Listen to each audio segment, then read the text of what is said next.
Sampai sekarang ini Belanda dikenal sebagai satu-satunya negara di Eropa yang orang dengan mudah bisa mendapatkan aneka bumbu dan bahan makanan Indonesia. Saya bilang begini bukan karena saya ingin membagus-baguskan negara tempat saya tinggal. Belanda lebih bagus dari negara A, dari negara B, seperti pertandingan sepak bola. Tidak perlu begitu. Faktanya, toko Indonesia memang tersebar di seluruh kota di Belanda.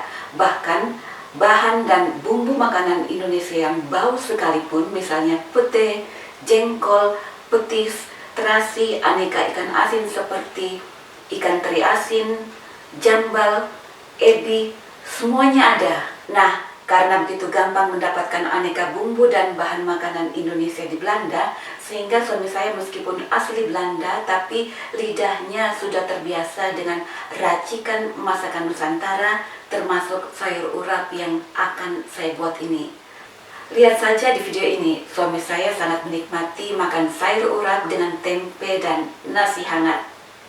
Sayur urap ini memiliki aroma kencur dan aromanya membuat rasanya saya sedang berada di Jawa. Lumayanlah mengobati kangen pada masakan tradisional Indonesia. Saya akan memasak sayur urap, tapi sebelumnya saya berkunjung ke tempat ini dulu ya.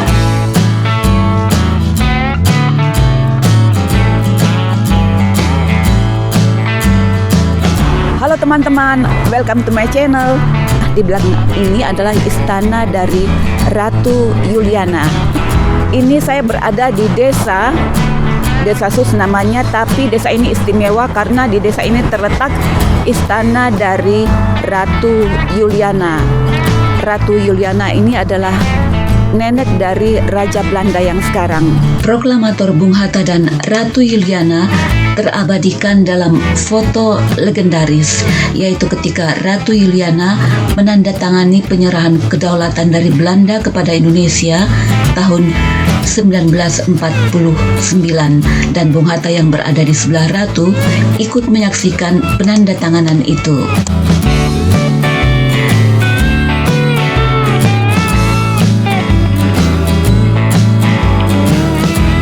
Tampak di depan istana ada patung Ratu Juliana dan suaminya Pangeran Bernhard.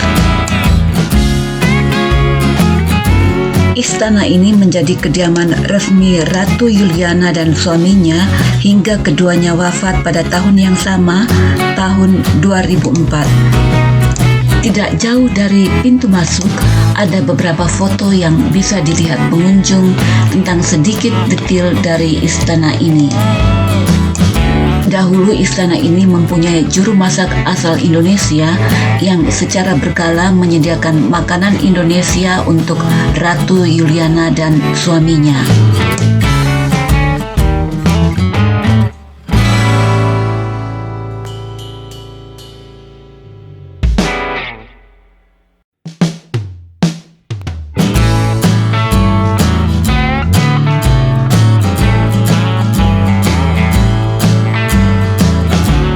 Di desa di sekitar Istana Ratu ini banyak bertebaran kastil dan villa mewah yang rasanya tidak cukup diperlihatkan melalui video singkat ini.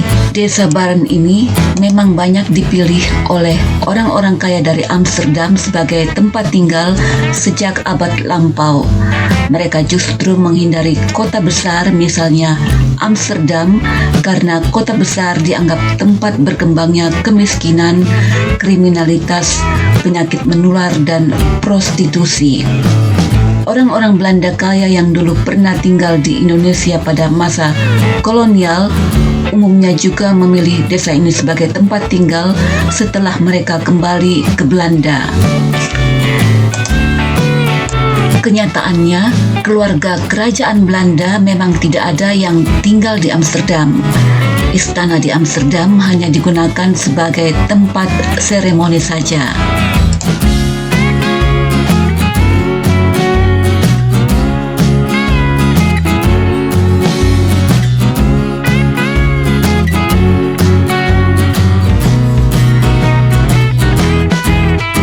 Indonesia, orang-orang kaya memadati ibu kota, tetapi di Belanda sebaliknya, justru orang-orang kaya menghindari ibu kota.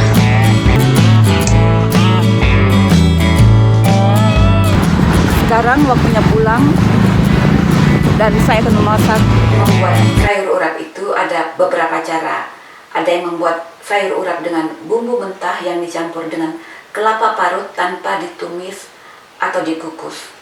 Ada juga yang lebih suka menumis atau mengukus bumbunya bersama parutan kelapa, tergantung selera setiap orang.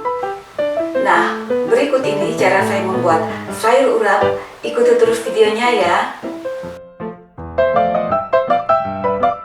Pertama-tama saya menyiapkan bumbu halus, yaitu bawang merah, bawang putih, kencur, cabai merah besar, cabai rawit, terasi, dan daun jeruk tanpa bagian tengahnya yang keras itu.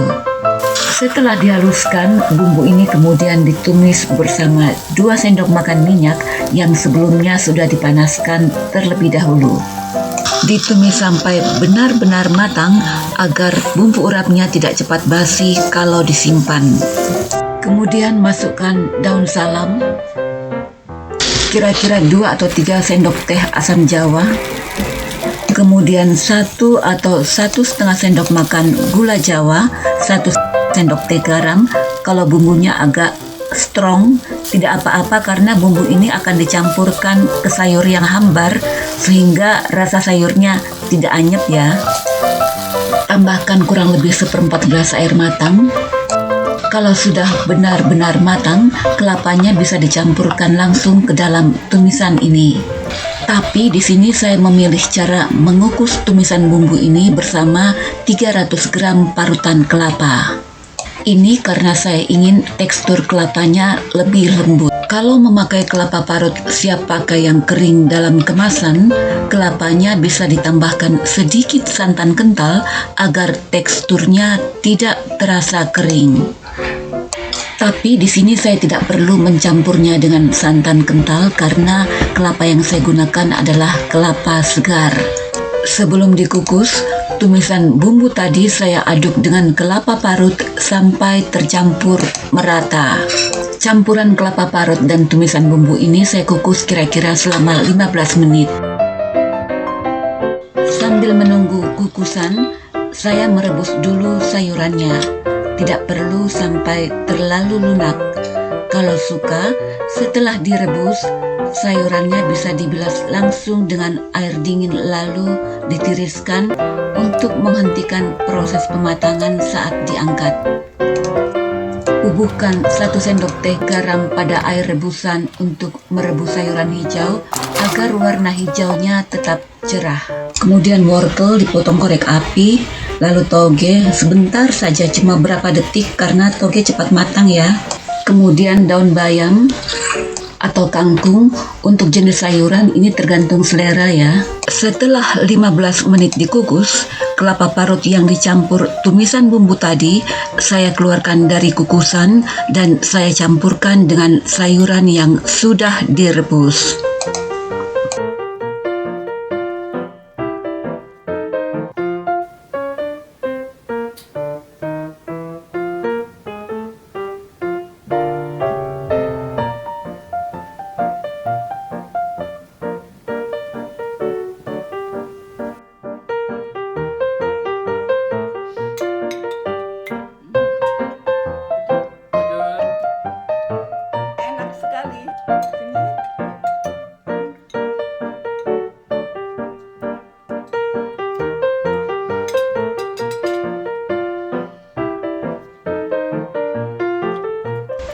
Terima kasih ya sudah nonton video ini. Sampai jumpa lagi di video selanjutnya.